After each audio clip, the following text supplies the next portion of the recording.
there are at least 16 horses that have a non-trivial chance to win. The current favorite is Journalism. Big J Journalism, coming out of California, is your 3-to-1 morning line shot. He is about plus 270, plus 280 in the offshore market. That is a huge number for implied winning percentage, considering how good this field is, in my opinion. So I am almost certainly going to be against Journalism. The reason he has this huge implied probability is he defeated the Baffert horses thoroughly throughout the California prep campaign. If we flash back in time to like January, their narrative around the 151st running of the Kentucky Derby wasn't even, will this be Bob Baffert's 7th win in his return after his 3-year suspension? That wasn't even the story. It was, which Baffert horse is going to win this race? Because it's going to be one of them, because he had like 5 that were all like at the very top of the futures pool, that were kind of like the hottest horses. Attention shifted from, wow, which of these Bafferts is going to win, to, wow, look at this horse Journalism who keeps beating the Baffert horses. And while his runs have been spectacular, and he has kind of proven everything you want out of a 3-year-old to this point in his career, his speed figures are amazing. They all come in really small fields. Like the California races were just lightly attended. And, you had 5 and 6 horse fields for a lot of these kind of big time California prize, graded stakes. And so I still need to see him be able to, navigate a trip in a 20 horse field at that kind of a price. And I'm not sure I'm seeing it. Citizen Bull from the 1, I didn't even like him if he drew the best post, but drawing the 1, it makes it really tough for him. I think Rodriguez has a shot. If Rodriguez could get the lead, remember, he's at Authentic, and if you remember Authentic's race, he took the lead. Now, remember, Authentic's race was also a Kentucky Derby that took place in September. That was during the COVID times. But he went out and took the lead and got no challenges, and then it was game over. And that's what Rodriguez would need to do, too, is take the lead, try to set a moderate pace, and then steal the race. So I do give him a shot. He's going to face more horses on Saturday than he has in his last 4 races combined. So that is a problem in some people's minds. But I think you can look beyond Journalism a little bit. If you look at the winners of the Kentucky Derby, the last 6 years, you had horses that were the 7th choice, the 8th choice, the longest shot in the field, 8th choice, 3rd choice, 18. None of them were shorter than 8-to-1, and 5 of them were at least 15-to-1. So looking for a long shot to throw in there certainly is worth your while. And I have 2 that I think potentially could be interesting. I think if you look at Luxor Cafe, who I believe is the 7 horse, it's a Japanese horse. Storby was just talking about Forever Young, nearly winning last year. I wonder if Luxor Cafe's odds will come down a little bit. But based on the workouts that we've seen from Luxor Cafe at Churchill Downs, it looks like this horse is going to be taken back, and with the perceived fast pace up front, I think this is a horse at 15-to-1 in the morning line that could factor in. And another price horse that I think is a little bit intriguing is the number 4 horse Rodriguez for Bob Baffert and Mike Smith, the jockey. He's 12-to-1 on the morning line. I think the question that you need to ask yourself with Rodriguez is, what was the Wood Memorial? What was the bigger reason for success in the Wood Memorial? Was it the softer pace up front, or was it the fact that Bob Baffert took the blinkers off in that race, and that really allowed Rodriguez to kind of relax and be comfortable and with the better run? So I think Rodriguez, he may not need the lead on Saturday, but if he can get a clear run, I think you could see another situation where you have a Medina Spirit or an Authentic with a Baffert price horse that winds up winning this race in his first year back after being suspended for a couple of years. Are there any other quote-unquote long shots that you think we should be keeping our eye on here? Yeah, I think there's 2 other horses, really 3 other horses, but 2 that really catch my eye. The number 10 Grande, Todd Pletcher, Mike Rapoli. This horse is 20-to-1 on the morning line. We're seeing 16, 17-to-1 right now in the live odds board. Very untested horse. Has only run 3 times prior in his career. Just faced Graded Stakes Company once. That was in the Wood Memorial up at Aqueduct. Ran 2nd behind Rodriguez that day. But Rodriguez got everything his own way. It was a slow pace. He was on the front end. He controlled it. Grande was forced 3-4 wide on both the turns. Didn't really get any pace to chase. That will change come Saturday. There's a lot of pace in this race. Grande has a big chance to sit a similar trip to journalism at a much bigger number. And then the 14 Tistastic, a horse I wasn't that high on about a week ago. But the more you watch the Louisiana Derby and what he was able to do to weave through traffic, the more I had pictures of Mage, the horse that won this 2 years ago, pop into my mind. He's athletic as a horse. And that's not a term often used for racehorses, but he can weave in and out of traffic. He can beat other horses to holes, which makes a huge difference when you have a 20-horse field and you know you're going to face some type of traffic trouble. You want a crazy big price. The number 3, Final Gambit. This horse 30-1 on the morning line. I've seen as high as 50-1 in fixed odds markets. He's going to be flying home late. I'm not sure if he's able to win the race, but he is definitely one you want to include in your trifecta and your superfecta bets come Derby Day. I'm looking at these 5 horses right now, 8, 3, 9, 18, and 17. 8's Journalism, the favorite. It's got the running style, the post position, overall numbers. The breeding, sired by Curlin, which was third in the Derby, won the Preakness in 2007, I think was a horse of the year. Journalism won the Santa Anita Derby, but it's 3-1. It's the favorite, morning line. This is a 20-horse race. It can be unpredictable, so I hate to tout the favorite, but you're going to have to put the favorite in your box. I want to go number 3, Final Gambit, 30-1. Keep an eye on this horse. A deep closer. There's going to be a hot pace set here, so you want a deep closer. He's going to save ground on the rail, and this horse has got some numbers to indicate it could be in the mix at 30-1. Worth a look to 3. Number 9, Burnham Square. It's got a good post next to Journalism. Can stay with him. Maybe steal the race down the stretch. 12-1 odds. Morning line right now on the 9. Look at the 18. There's a lot to like there. But far outside, it's going to have to navigate a lot of traffic to get through it. I don't like these 17, 18 posts, but these are good horses. Sovereignty, the 18 is at 5-1. And then Sandman, the 17. Deep closer. Again, a bad post, but his best race was his last race, and he's at 6-1. So take a look at the 8, 3, 9, 18, and 17. The big question becomes, are you going next tier to take down this race, or are you going for a real price? And for me, at least, it has all been about one horse who's coming in at a big, bomb of a price in 30-1 on the morning line in American Promise. American Promise is a justified colt. He's the only justified colt in the field, and he's a late foal, which means that rather than kind of being foaled in January and February, he was foaled in early May. In fact, his birthday, I think, is on Thursday. And so he is the youngest of the 3-year-olds in the field, but he is also the biggest. He is a monster physically, and he won the Virginia Derby with one of the most impressive runs that I saw of any horse in the entire prep cycle. And it was like his coming out party, honestly, because he's just finally coming into the physical gifts that he was given by Justify, his sire, and by Tappet, his dam sire. So he has all the pedigree you want to run a big race. He's trained by D. Wayne Lucas. Yes. A name that you may know, 4-time winner of the Kentucky Derby, last one in 1999. And I think on the 26th, I guess, 26th anniversary, we're going to get another D. Wayne Lucas winner, an American Promise. I think he's breaking out of the 5. He's going to be at or near, stalking the early pace. And he, I think, takes a step forward from his Virginia Derby win, where he set the track record in the mile and the mile and an eighth in the same race.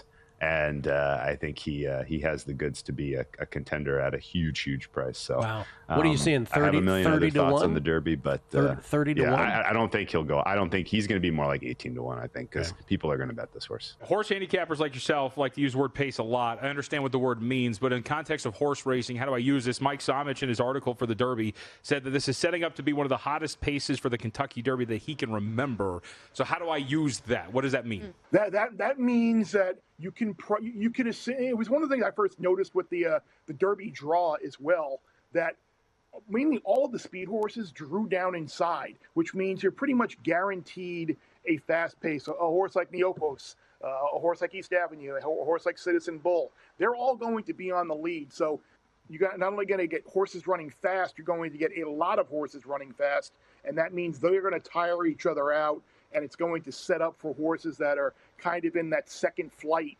right behind the speed horses. So you're probably going to want to look for horses that are either closers or stalkers, like Sovereignty, Bill Mott's horse, who I didn't mention yet, who ran a great prep race in the Florida Derby, or the favorite Journalism, who kind of comes from that second flight. I don't think this is going to be a race where you're going to get a horse that's going to get away with a cheap lead, or a horse that's going to kind of go 46 and change up front, which would be a ridiculously fast fraction, and kind of hang on. So a lot of times in the Derby in recent years, you've had favorites, had really horses that like to be on the lead, kind of hang on for a while and win. But I don't think this is going to be a case. I think you're looking for a stalker or a closer. And also, if I want to keep in the back of your mind when you're handicapping, look for horses that have either shown an affinity for an off track, for a sloppy track or a wet track, because it looks like we're going to get some rain this week, and potentially Friday and Saturday as well. So that's another monkey wrench to throw. You know, I like Journalism a lot. I don't like betting the favorite in the Derby to win, though. I did it last year, and I felt terrible about myself when the horse did not win. This is a 20-horse field. You got to take some shots in these bigger field races. I think Journalism is your most likely winner. Now, you know, is he going to win 20% of the time? That's what you need to make money at 4-1. That's a little bit of a stretch. That's very tough to do in a 20-horse field. However, like on paper, Journalism is the best horse. And the draw could not have been better for him. Sitting in the 8 post, one of the most coveted spots in the entire Kentucky Derby gate, is a huge advantage as well. Has a ton of his speed to his inside and closers all around him, so he should be able to get a stalking trip, which is exactly what he likes. But the big knock with me on Journalism, he's faced 4 other horses at most in 4 of his 5 starts. So a lot of 5-horse field, short fields, doesn't have to deal with a lot of traffic, with trip trouble, with adversity. All of those things will be in play come Saturday. Did you hear that? Oh, that's Bob Baffert's music. Here he comes, Bear. He's back, baby. He's got 2 horses, Citizen Bull and Rodriguez. Do you like either one of Baffert's horses on Saturday? I like them both. I like Citizen Bull as a horse to potentially finish last. Oh, okay. Yeah, he had an insanely fast workout the other day over the track, like too fast. And he tried to put on a little bit of poker face. I think Martin Garcia, the jockey, was a little more honest with like the look he had on his face. But he drew the rail. He has nowhere to go but to go to the front, and that's going to be a bad spot because most of the speed is inside there on the rail. So you're going to get a pretty good pace. So I don't like Citizen Bull to win. I do think once these prices on odds to finish last pop up, he could be a good play there. But I do like his other horse, Rodriguez, the 4-horse, the winner of the Wood Memorial. The big question you need to ask yourself with Rodriguez as a handicapper is what was the result of him running huge in the Wood Memorial? Was it the taking of the blinkers off, which caused him to relax? Was it the fact that he got a little bit of an easier trip up front because there wasn't a ton of speed in the race? Or was the fact that the field wasn't that great? I think the fact that the blinkers came off, I think Bob Baffert probably found something that this horse can be relaxed and get a trip even on or near the lead. So I don't know if Rodriguez needs the lead. I think it just comes down to the trip with him. But Rodriguez at like 12-1 on the morning line or so, if you're looking to beat the favorites, he's someone that you certainly would want to take a look at. How about Sovereignty 12-1? You a believer there? I am, and this is the horse that's being forgotten right now. When the morning line was sitting at a 6-1 price, and we've seen this horse float all the way up to 12-1. Sandman's taking a ton of money, Journalism taking a ton of money, even Rodriguez in the 4, and everyone seems to be forgetting about Sovereignty, who back as a 2-year-old won the Street Sense over this Kentucky Derby racetrack, has an awesome turn of foot, which means that the horse can just explode down the lane. Absolutely will love this long Kentucky Derby stretch, is bred to really enjoy the 1.25-mile distance. And to me, the price is right here with Sovereignty as well. Trainer Bill Mott, jockey Junior Alvarado know how to win big races. And like, if you told me just, who do you think is going to win the race? No matter what the odds, I think Journalism and Sovereignty are the 2 horses I'd name, and one is sitting there 4-1, the other's 12-1. 4 or 5, if not more horses, you can just completely cross off in your mind. Yeah, I think, like I said, the Citizen Bowl, I think, is a cross-off. Owen Almighty is a cross-off, someone who potentially could finish last. Chunk of Gold is a cross-off. Coal Battle is a horse at 31, but I don't think he is a cross-off. Looking down inside, Neocleos is a cross-off. American Promise is a cross-off. Final Gambit is a cross-off. So there's about 7 cross-offs there that can potentially make the cost of your trifectas and your exactas a little bit cheaper. Let's go to 17 and 18, Sandman and Sovereignty. Oh, never won from the 17. No horse ever has. I'm interested in what Chris had to say about this runner, but he has immense talent. But what worries me about Sandman is his ability to handle the crowd and everything that comes with the Kentucky Derby, right? He's a bit of a quirky sort, and I don't know if he's quite as mentally mature as some of the other horses that they're facing off against. And if you've seen the Derby, whether they're on TV, it is a spectacle. You have thousands of people walking with these horses, more people, more horses than they've experienced before at this young age. So for me, that's my biggest question mark about Sandman. Oh, I like Sovereignty. I like Sovereignty a lot, I got to say. I was at Gulfstream Park prior to the Florida Derby, which he did not win, but saw him up close and personal, and this horse is massive. He gobbles up ground with each and every stride. If this pace completely falls apart, I think it falls right into his hands. Will journalism be in your trifectas? What do we make of this horse heading into Saturday? He checks all of the boxes for me. And Will, and you know that when I'm looking to bet races and even bet games, I like looking for prices. I look being a little contrarian. But in terms of a favorite, in terms of a horse, journalism is someone who has a running style from just off the pace, which I think will suit him well here. So I think journalism, with the trip that he's going to get, is a big factor in here. He's someone who, look, the Derby, 11 of the last 13 Derbies, you've had the favorite run in the money. Maybe not win, but finish in the money. So if you're looking at maybe key journalism in an exacta or a trifecta, you probably feel pretty good about that just based on how he's going to run. So like I said, 11 of the 13 Derbies, you've had the favorite run in the money. Which one of those two do you think might be able to press journalism the most? I think Sovereignty, probably. I would go with Sovereignty on that. I think he'll do that. I think Sandman's pretty much a dead closer, as we saw him win the Arkansas Derby. I think he's going to be charged. I think Sovereignty will get into the mix a little quicker on journalism than anybody else. And I think Sandman is going to be, the one enter Sandman. That's what they named him after, the Metallica song.